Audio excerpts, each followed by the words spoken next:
Raj here with the GSGA, joined by Trip Pendergast. Trip, there's a buzz going around the office about this new fundraiser that the GSGA has taken on. Tell us a little bit more about it. There really is, Raj. We're very excited. 8 of our staff members here with the GSGA. We're taking on a 100-hole hike on Monday, September 10th up at Coosa Country Club. The 8 of us, we're going to be out hiking 100 golf holes. We're all going to walk. It's going to be quite the long day, but all the proceeds, donations, and pledges, they're going to go to benefit our Youth on Course program here in Georgia. Now tell us a little bit about how the fundraising has gone. Fundraising's gone great. We've had an absolute blast. Checking the leaderboard every day, probably refreshing it a little too many more times than what Matt would like us to admit, but we've had a lot of fun with it, a lot of trash talk. There's about over 100 people that are signed up to hike, 5 associations including the national office, and they just passed $200,000 nationwide in this 100-hole hike. And you know, we're so thrilled to be a part of it and do our part. And here in Georgia, we're over $13,000, and we're looking to continue to grow that number. So that's how things stand on the national side. Now, there's an individual component to this that we're kind of keeping track of down here in Georgia.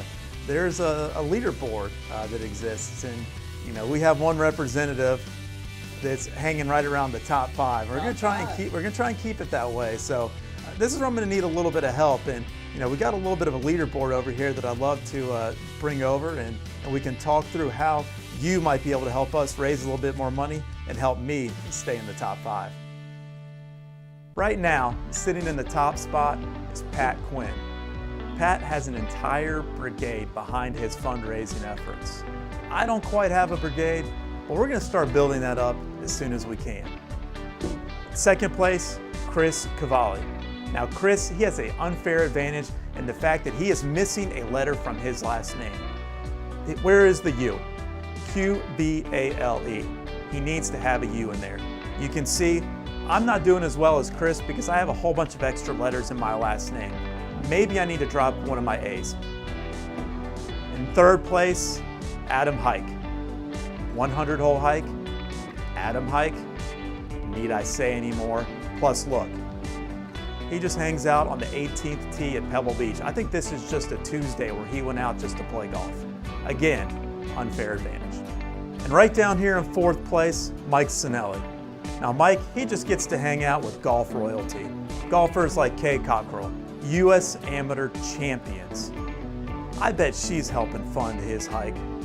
Now, let's go ahead and take a look at my social media friends. 805 LinkedIn members. These are the individuals that get to see whenever I update my resume. They know where I stand. Facebook, 328 friends. These are my 328 dearest, nearest, and closest friends. Instagram, 171 people get to see whenever I put up a picture of my kids, food, golf, or my dogs, fun things like that.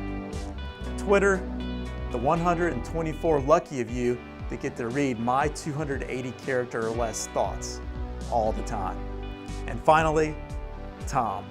Tom was my first social media friend on my MySpace page.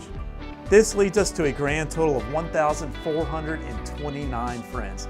Now, we do have a lot of duplicates in there, so you're just gonna have to donate more money. But if each of you were to donate $10, that's a dime a hole. I would be able to raise $10,429. And that would leave me only about $40,000 or $50,000 behind Pat and his brigade up here. We are thrilled to be a part of the Youth on Course program. Again, it allows kids to go out and play golf at affordable rates throughout the state. We need your help. Please donate or pledge today. And remember, it's for the kids.